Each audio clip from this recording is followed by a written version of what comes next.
Bonjour et bienvenue sur l'aide en ligne de Maître Vidéo. Bon, votre question, beaucoup se la posent.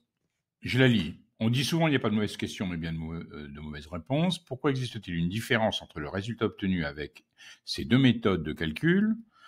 Si tu fais moins 21%, le résultat obtenu est différent de divisé par 1,21. Bien, pour expliquer ça, on pourrait déjà prendre la remarque plus générale, regarder en bas à gauche, le personnage qui se dit, mais bon, logiquement, si le prix il augmente de 10%, si le prix d'un objet augmente de 10%, puis ensuite il diminue de 10%, cela ne change rien. On devrait avoir le même prix.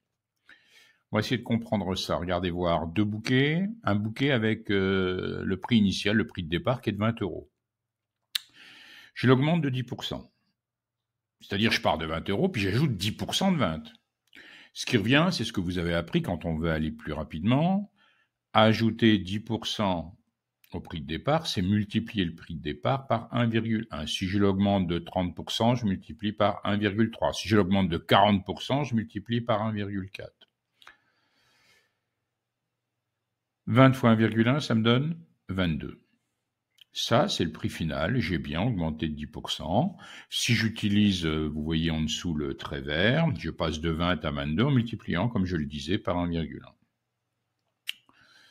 Alors, fort logiquement, si je suis passé de 20 à 22 pour retrouver l'état initial, à la place de faire multiplier par 1,1, je pars de 22 et je fais diviser par 1,1. Et ça colle, je trouve bien 20.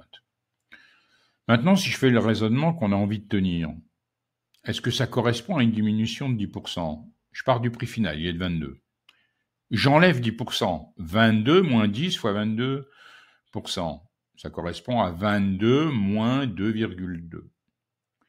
Ça correspond aussi à quoi, évidemment? 22 fois 0,9, comme vous l'avez appris. Eh bien, ça colle pas. Je trouve quoi? 19,80 €. Pourquoi? Parce que ce coup-ci, vos 10%, vous les prenez sur le prix final. Donc, c'est comme si vous travailliez sur une autre base.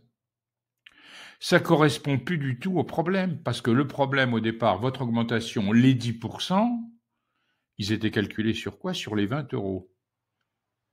Alors, si vous dites que vous diminuez de 10%, mais comme vous prenez vos 10% sur les 22 euros, le prix final, ça colle plus. Donc, c'est l'explication, c'est le piège classique. Si ça augmente de 10%, si vous diminuez de 10%, vous n'allez pas obtenir le même prix, parce que vous ne travaillez pas sur la même base.